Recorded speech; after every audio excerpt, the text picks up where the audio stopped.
William Hanson here from Rokslide. I'm going to be reviewing the RX-1 Turbo from Hoyt, and I wanted to do a little introduction to it before I get into my testing. I had intended on doing it before I had dressed it out with sight and whatnot, but then I got a little excited and dressed it out anyway before I got a chance to make the video.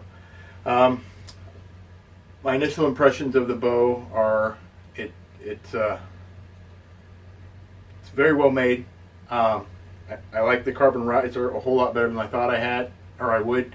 I have always been an aluminum riser guy, and always questioned how sturdy the carbon risers were.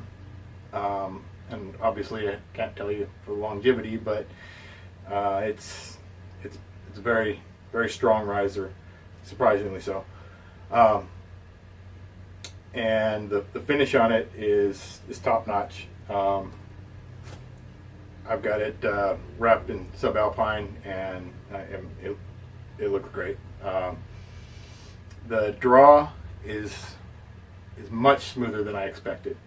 There's no extreme dump into the valley, and as far as between the draw being very smooth and how well the bow holds. My last bow was 64 pounds, and this one is cranked up to 72 pounds, and I don't notice any significant difference on the strength it takes to pull it back, and certainly not on the hold.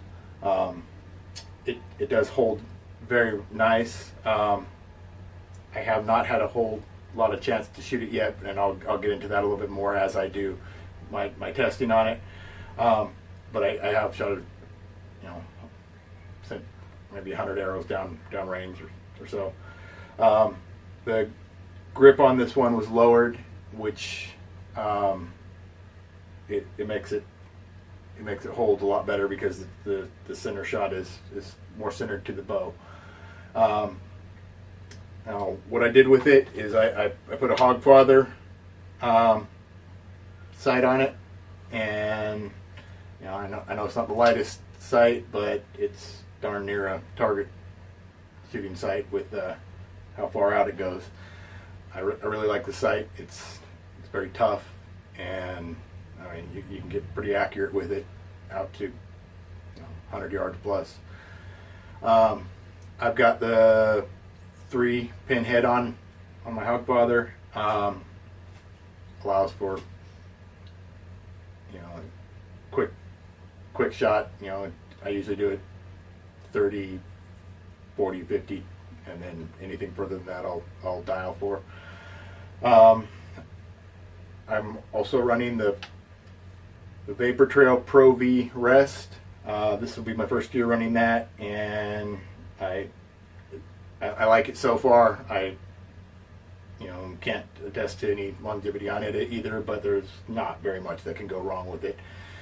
And I've got the Tight Spot 5-arrow quiver that I dressed on it, and the Stokerized carbon stasis stabilizer.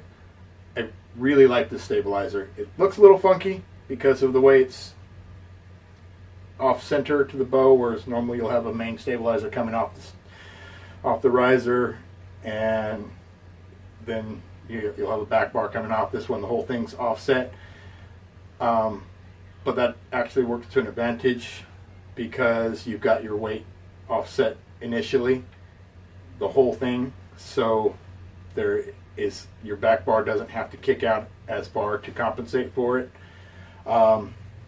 It seems to dampen vibration well, though I can say with this carbon riser and the way this bow shoots, didn't need a whole lot of dampening on it.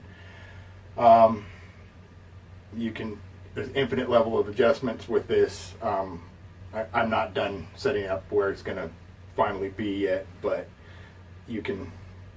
this bar kicks out, and you can put it as far out as you want, or push the whole thing closer to the riser. It's got different weights so you can put more weight toward the back or more weight toward the front, whatever you need. I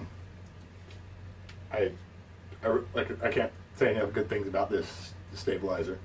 As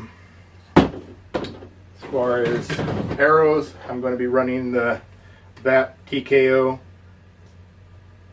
from Victory, 300 spine.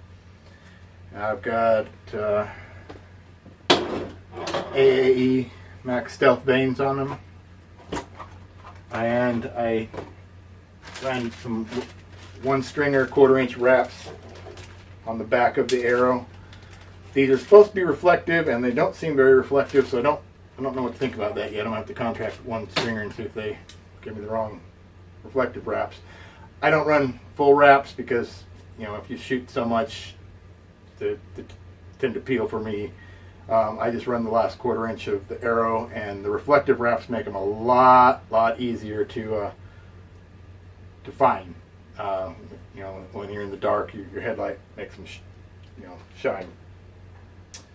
Well, that's all I got for you today. If you have any questions, you can hit me up on Rokslide and follow along my thread, and we'll see how the testing of this bow goes.